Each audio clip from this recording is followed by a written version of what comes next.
You're listening to the ERLC podcast. Lindsay, I went today to see a tailor because I had a sport coat that I bought at the store. She was looking at my arms and she goes, "You know what? You're the most crooked customer I have."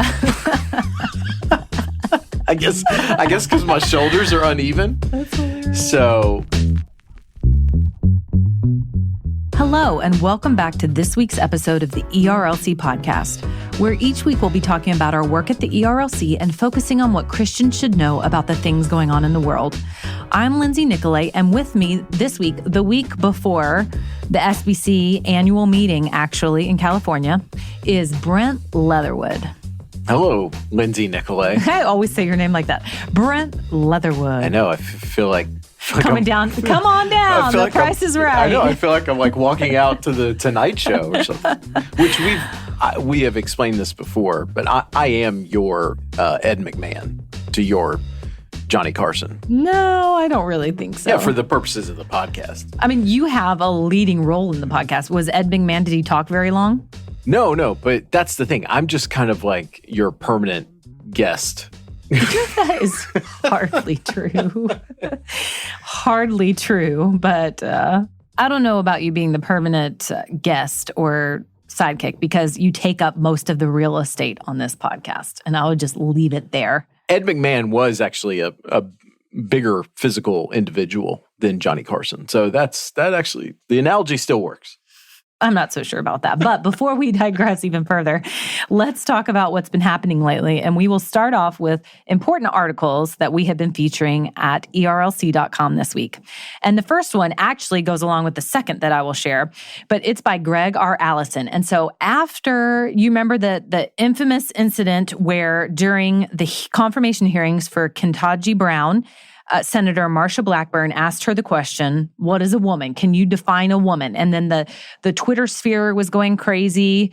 Believers were talking about being able to define a woman and realize that the specifics are a little harder than we might think. So we know what a woman is and what a man is according to the Bible. But when it comes to just being able to define that, it's kind of hard. And so we were able to get two scholars to help us with this. So Greg R. Allison, his article is titled, What is a Man? Looking at a Historical, Contemporary, and Essential Answer.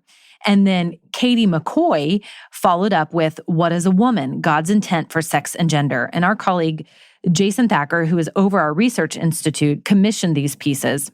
And they are so helpful. They're a little longer than our usual 800 to 1,000 words, but they are well worth your time. And what's neat is that at the bottom of each article is a response from the other author, the corresponding author, as they read through the corresponding piece. And so for Greg's piece, I'm going to just give you the definition that he had for what is a man that he unpacked. So his definition that he was operating off of is, a man is a human being created in the divine image in the male type of humankind and who inherently expresses the common human capacities and the common human properties in ways that are typical of and fitting for a man. So that gets your wheels turning there. And he looks at history and he looks at contemporary times, and then he unpacks that definition for what he believes the right answer is according to God's word. And then the answer that Katie is operating, the definition that she is operating off of is this one, and it's a shorter definition. A woman is a biologically female human being. And so she explains why she uses that as the definition for what is a woman. I would, again, encourage you to go read these articles. They are well worth your time, and they will equip you to be able to answer these questions that in other parts of the world and other times, recent times in our history would have been incomprehensible. We would have said, well, why are we even asking this? Duh, we know what this means. But now in our confused culture, in the midst of the sexual crisis that we're in, it's imperative that Christians be able to look at God's word and know what God's word says about our biological sex and our gender and be able to translate that to our culture. The idea for us focusing this particular week on sexual ethics and the biblical definition of sexuality stems from just the larger culture that we're in, where it just seems like however you feel lets a person just kind of redefine reality. And as Christians, we know that is not accurate. But this really all just kind of came to that kind of cultural apex moment when the question was posed to future Supreme Court Justice Ketanji Brown Jackson, where she was asked, "What is a woman?" Ultimately, her answer, I mean, in the context of a Supreme Court hearing, that's really irrelevant. But it just sparked all these different conversations where people just had all sorts of definitions out there that in many instances had no basis in, biology, but certainly had no basis in Scripture. And I think these two pieces, especially because, as you mentioned, the fact that they interact with each other is great.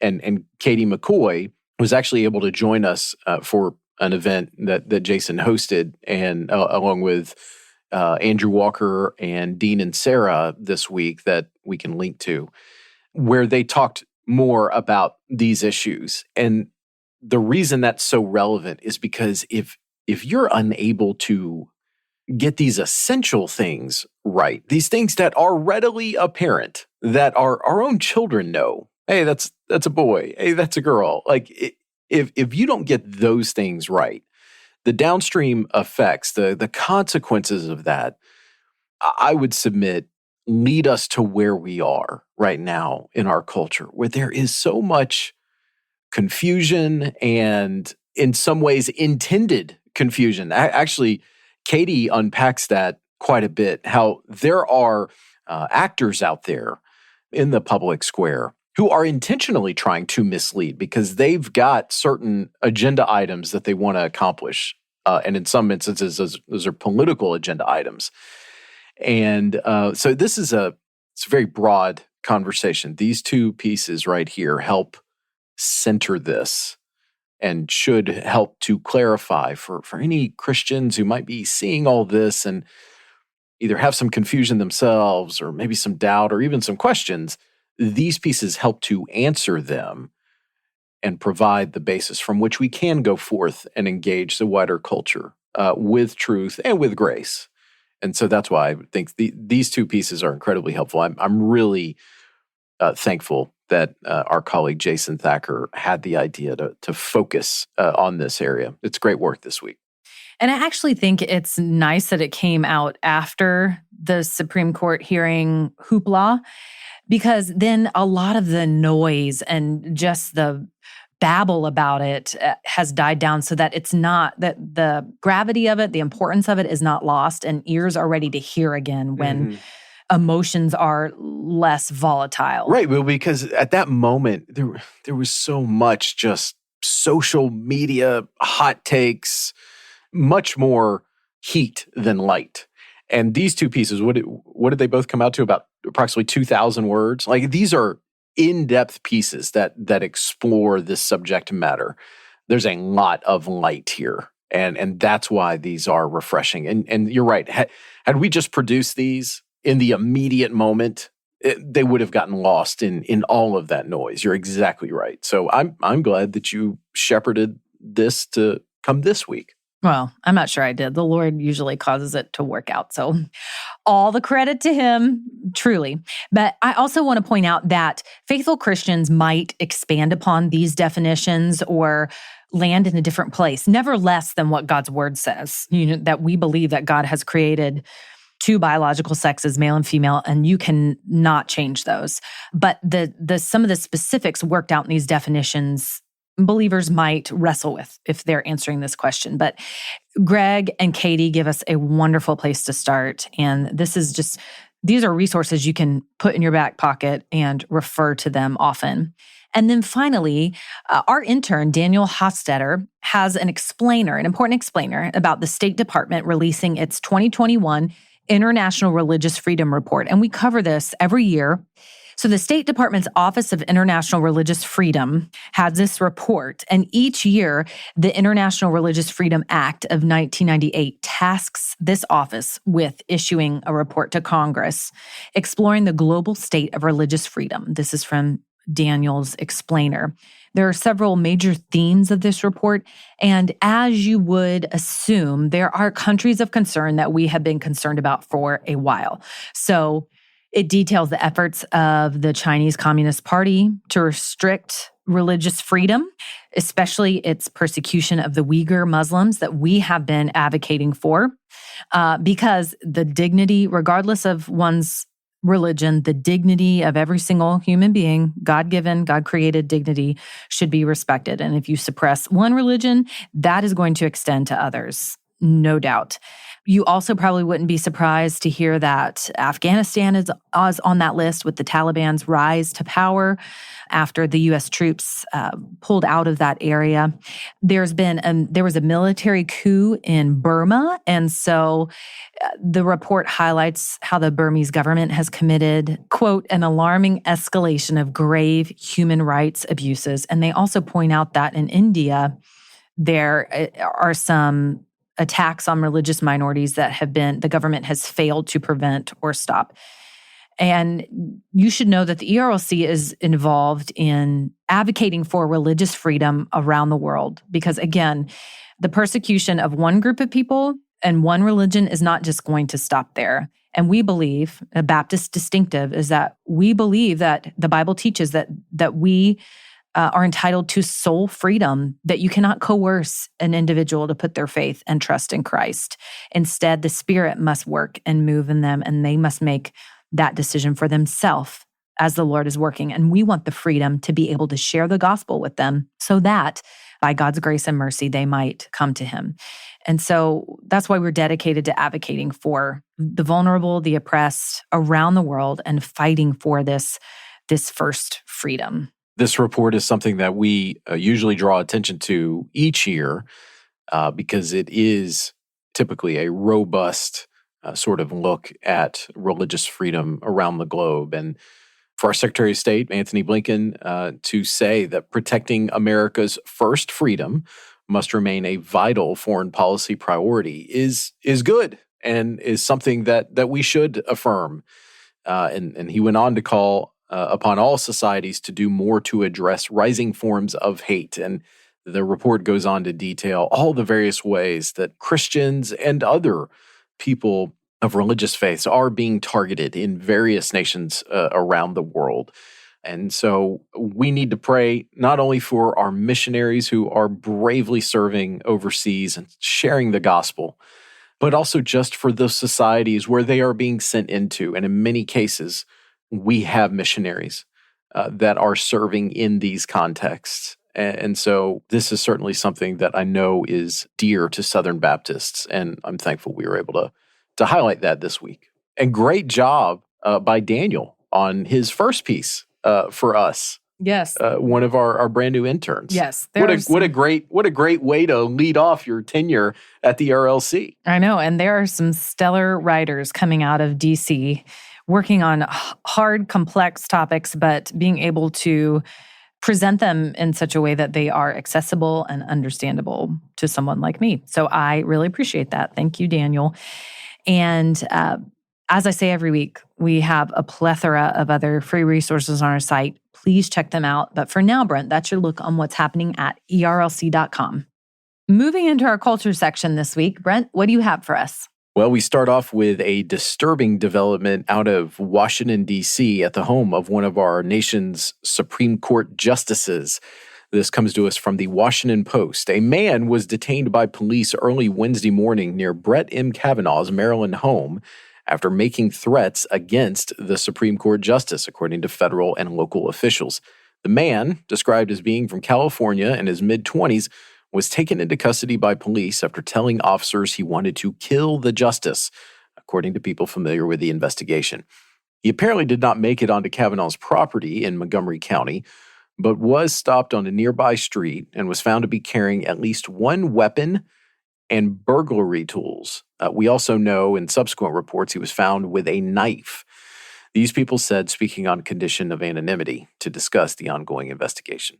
2 other individuals said the initial evidence indicates that the man was angry about the leaked draft of an opinion by the Supreme Court, signaling that the court is preparing to overturn Roe v. Wade, the 49-year-old decision that guaranteed the constitutional right to have an abortion.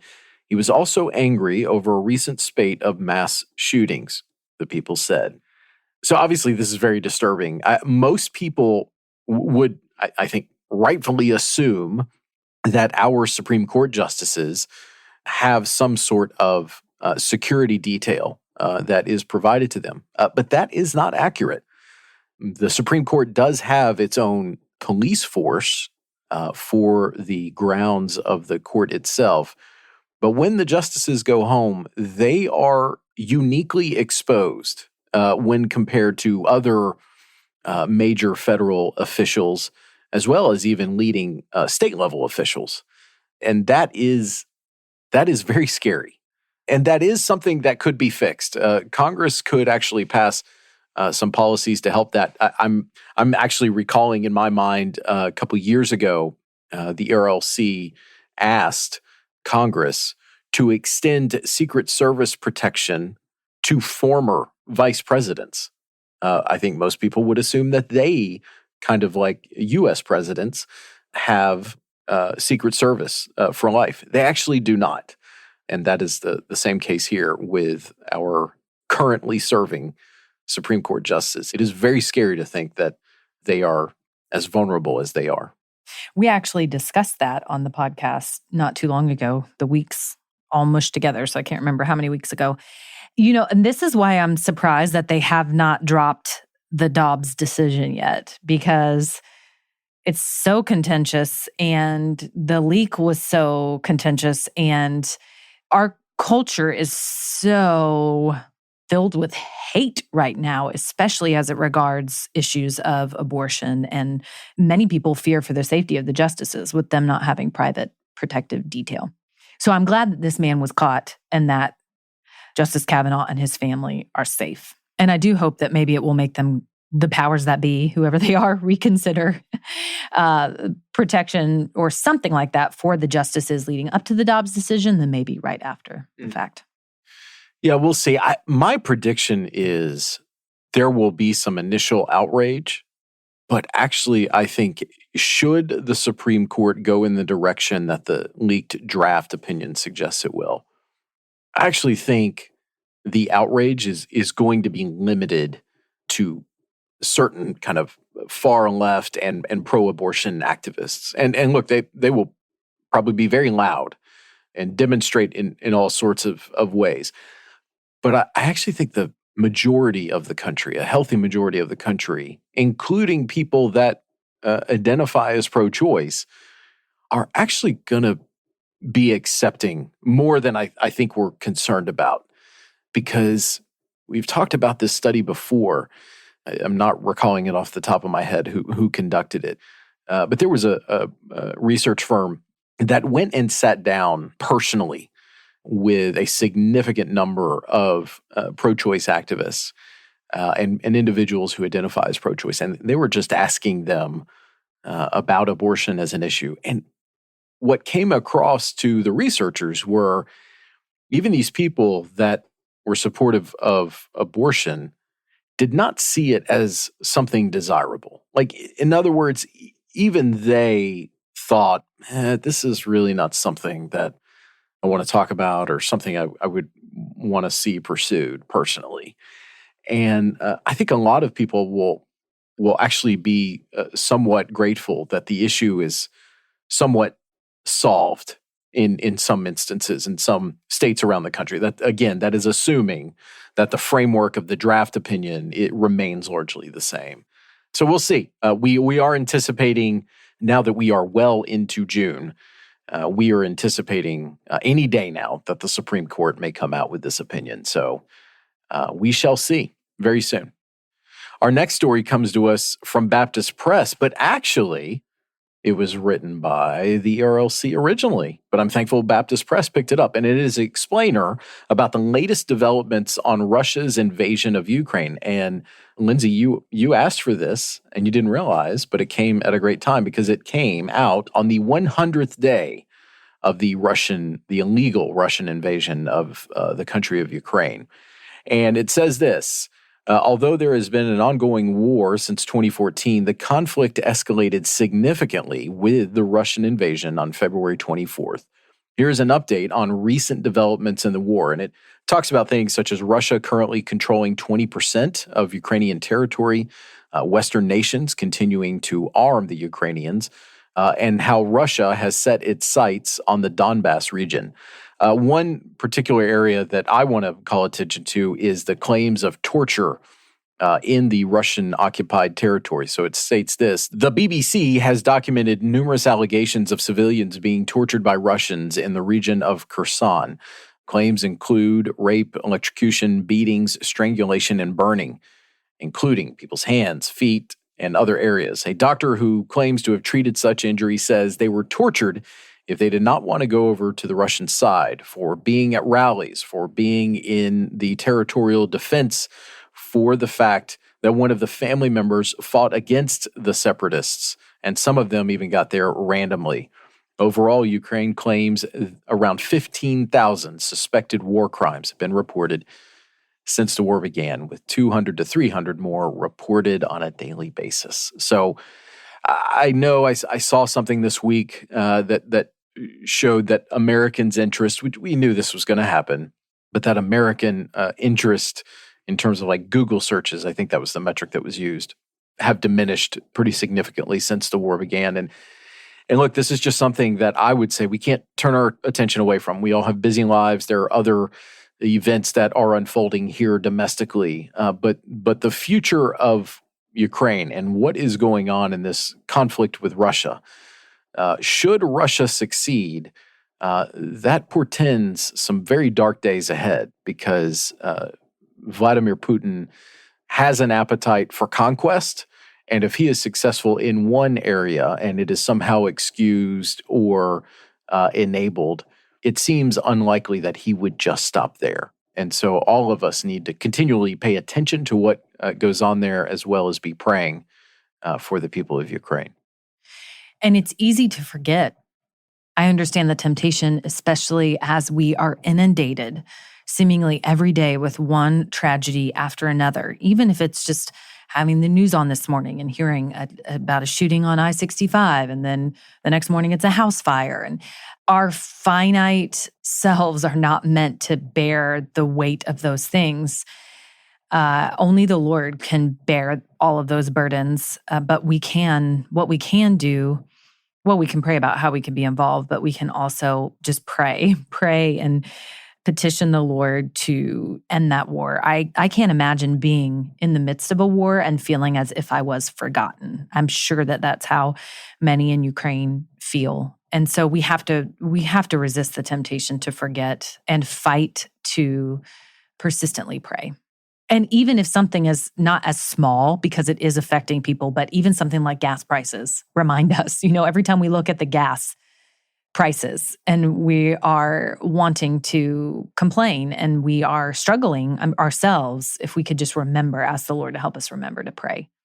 Our next story also takes us overseas, and this time it's to the United Kingdom, where the Prime Minister survived a vote of confidence. This story is from CNBC, and it reports UK Prime Minister Boris Johnson survived a vote of confidence on Monday night, but discontent over his leadership is expected to rumble on, with analysts stating that his days in office are now numbered. Monday's vote saw Johnson win the backing of most of his conservative lawmakers, but by a much slimmer margin than his supporters had hoped. The vote, triggered by his own lawmakers amid increasing dissatisfaction with his leadership, saw 211 Tory members of Parliament voting in favor for the Prime Minister, while 148 voted against him. Johnson needed a simple majority of 180 MPs to win the vote, but the figure of 148 was worse than many expected, and means that more than 40% of his own lawmakers have no confidence in the Prime Minister, despite his efforts to win their support. Johnson's vulnerability is thrown into stark relief when compared with that of former leader Theresa May. She had more support in a similar vote in 2018, but resigned as prime minister just 6 months later.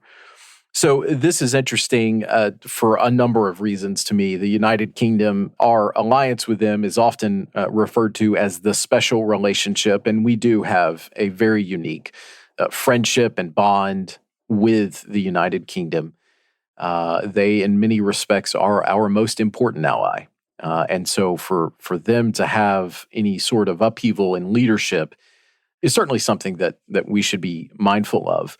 I like how this story contrasted the vote of confidence here for Johnson with the vote of confidence that was taken with former Prime Minister Theresa May.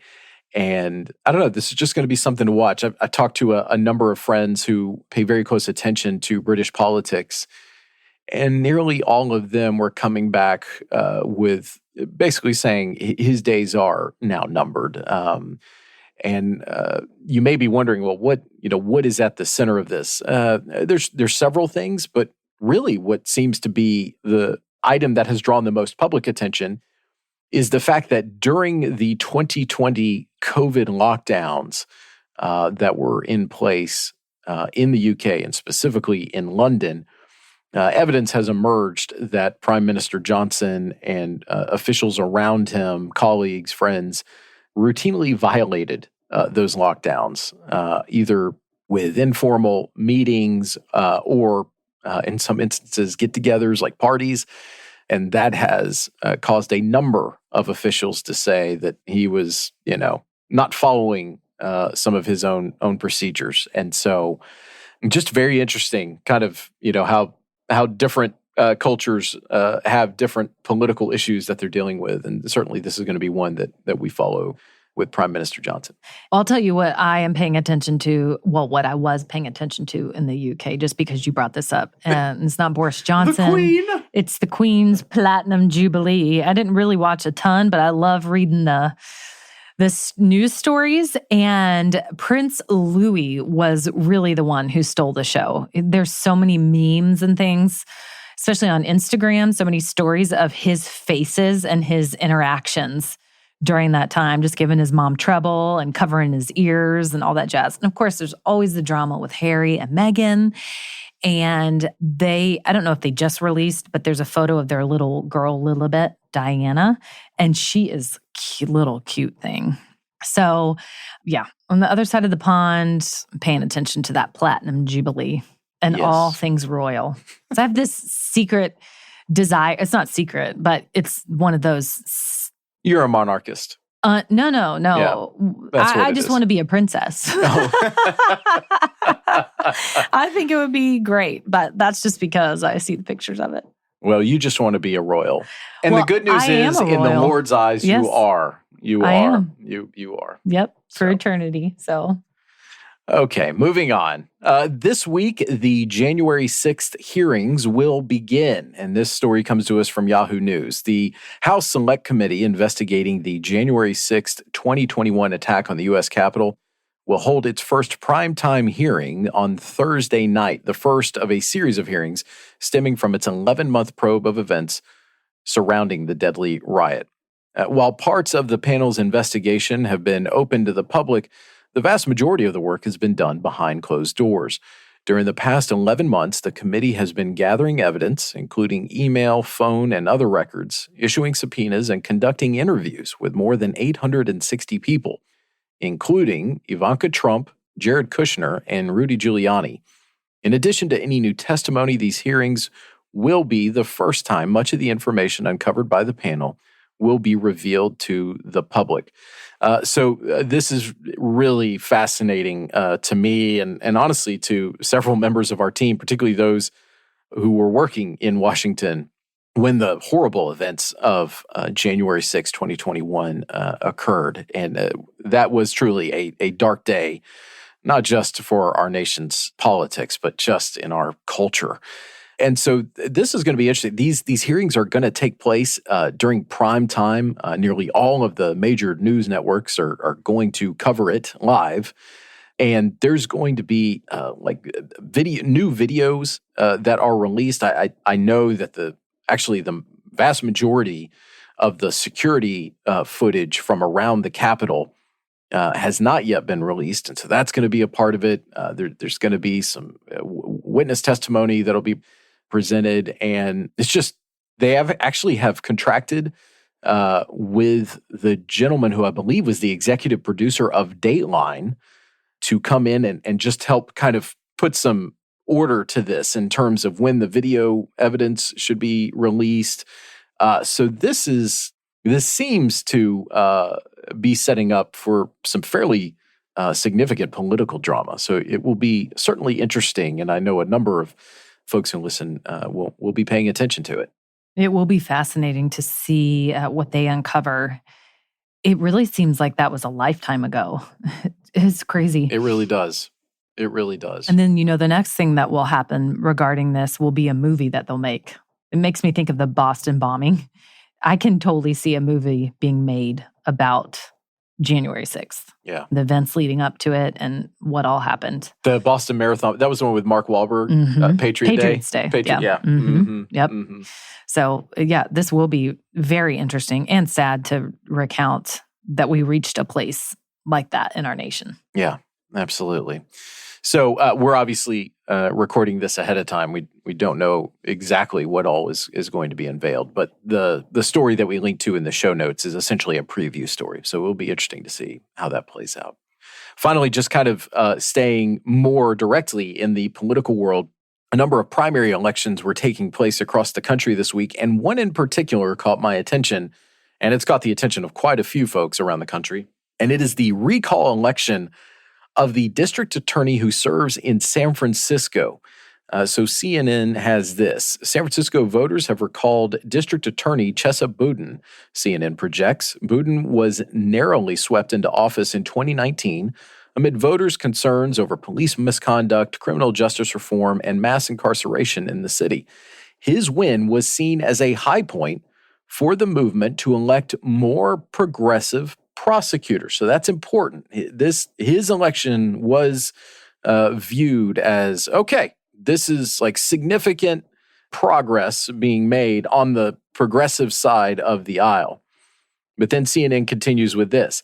His tenure was defined by the coronavirus pandemic and an overwhelming sense among San Francisco residents that crime, especially property crime, was both out of control and not a priority for the district attorney. This caused the political winds to shift dramatically against Boudin, with most San Francisco residents signaling on Tuesday that his laxer approach to certain kinds of crime was unacceptable. The recall was also much about the impressions people in San Francisco have of their own city as it was about crime rates. Homelessness and public drug use remain a persistent issue in the city, and residents have reported feeling uncomfortable in large swaths of commercial areas because of it. Boudin sought to fight the recall effort by labeling it a natural reaction to the election of a progressive prosecutor and linking the effort to Republicans and police unions. But those claims didn't move voters, many of whom said they had made up their minds based on how they felt in their city.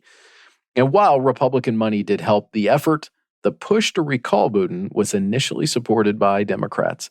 That is interesting to me. I mean, look, San Francisco is routinely characterized as the most or one of the most liberal cities in America. And in many instances, that is absolutely true. And so here you have an individual, he's got a legal resume for sure, but it's clear he is coming in thinking through, how do I push forward with more progressive policies that are easy or go easier, I should say, on certain crimes. And a lot of people are saying that approach is what has led to where we are now. And voters have overwhelmingly said where we are now is unacceptable.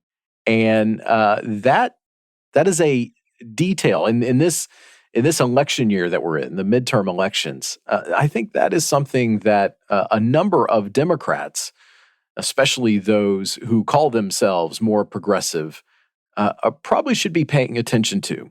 Because if voters in San Francisco are feeling it, then probably voters elsewhere around the country, they may have some similar sentiments. And that is certainly something to be watching. Okay, so explain to me quickly what a recall is. So is that just in the midterms he was kicked out of office? Or California has a pretty strong recall procedure so that if there are elected officials at various levels who are not doing a job that is satisfactory to a certain percent, I can't remember what the threshold is, but there's a particular threshold that you have to meet ahead of an election, a certain amount of time ahead of an election, in order to recall a state official. And that is what has happened here. A number of voters in San Francisco, citizens of San Francisco, had signaled, we are not satisfied with Budin's approach, and he needs to be recalled. And so it's kind of like, in a way, a ballot initiative that's kind of like the vote of confidence that we talked about earlier with Prime Minister Johnson, only this means you're out of office for sure. And so I think now a replacement is appointed to temporarily fill this before a new election can be called. But it's that one was a very interesting election, and it's one that a lot of pollsters have signaled was the likely outcome. Okay, thank you for that explanation. Yeah, well, if you recall, former California Governor Arnold Schwarzenegger, he was actually elected in a recall. Gotcha. Yes. Okay. So this is, I don't want to call it routine in California. I wouldn't say it's routine, but Californians are known for every so often recalling an official that they don't think is carrying out his or her job the way that they are anticipating it would be. And with that, Lindsay, that's your look at This Week in Culture. Well, thanks for that, Brent. And now it's time for the Lunchroom, where we tell you what we're talking about with each other. I'm going to go first this time, Brent, because I don't want to leave our listeners with the news story that I am going to talk about in case it enters into their dreams and makes them nightmares. This is a story from AP News. Disorder in the court. Cockroaches released during hearing. So a courthouse in upstate New York was closed for fumigation after hundreds of cockroaches were released during an altercation that broke out at an arraignment. So there was a clash between four people who were arrested. The defendant started to film the courtroom proceedings and was told to stop. And in that altercation, hundreds of cockroaches were brought into the courthouse in plastic containers. And, well, they had been brought in and they were released. So it was, the courthouse was obviously closed for the rest of the day, and it is being investigated. But that is just disgusting to me. If it had to be between me sitting in a tub full of snakes versus a tub full of cockroaches, I think I would pick snakes over cockroaches. That is just cockroaches just eke me out. I'm going to say, I think with this story, you were talking about being a princess. I think you now own the crown for the grossest story that we've talked about on the ERLC podcast. So congrats, because this is... No, because I did the spider story about spiders in the mail. Illegal spiders in the mail or something. I think cockroaches are worse. They're gross. Yeah. They're gross. They're pretty gross. In Florida, which you would know this well, we had palmetto bugs. And you would know it well as well. I know. Well, and they fly at you. They do, and they're flying cockroaches. And they like to fly at your face. And they are big. Yeah. And it's disgusting. Yeah. So there's that. They are not... I have rarely seen a cockroach here in Tennessee. Yeah. Honestly. Yeah. You know what I hate about palmetto bugs? When they walk, they crack. Like, I remember. Oh, I hated that. It's disgusting. Gross. People are being grossed out right now. Nightmare fuel, folks. Okay. Well, my story that I'm bringing to the lunchroom is very quick. Just referring folks to another podcast in SBC Life, and it's SBC This Week, with Jonathan Howe and Amy Whitfield. They have been doing this great podcast as a service to Southern Baptists for years. And in the lead up to 1 week from now, we'll be in Anaheim for the Southern Baptist Convention's annual meeting. They just kind of go through a rundown previewing all that may transpire at the annual meeting. And it's It's a great podcast. You should listen to it every week if you are able, after you listen to ours, of course. But it is highly informative because it really does give you a great sense of all that is going on around Southern Baptist life. And Amy is pretty much the queen of the SBC, or the princess of the SBC. I say I want to be princess. She's already royal. She knows her stuff. She is well-informed. She is talented. And so... Yeah, the two of them are great. And so highly recommend this podcast for any of the folks who are listening who might be venturing out west to Anaheim, California for the 2022 SBC annual meeting. I hope to see you there. Come by the ERLC booth in the exhibit hall and say hello. We'd love to say hi. Absolutely. And you can get a shirt. And don't forget to bring your own plastic straws because you will not have them in California. And those paper ones just dissolve in your mouth. It's pretty gross. Just a reminder, you can find links to all the things we talked about today in the show notes. And if you like the podcast, please consider helping us spread the word by sharing the episode on social media or going into your favorite podcast app and leaving us a rating and review. The ERLC podcast is a production of the Ethics and Religious Liberty Commission and is hosted by Lindsay Nicolay and Brent Leatherwood. Technical production provided by Owens Productions. It's edited and mixed by Mark Owens. And in addition to listening to the ERLC podcast, be sure to check out our other ERLC podcasts. The Digital Public Square airs every Monday, and its host is Jason Thacker, who is one of the leading voices on technology and ethics.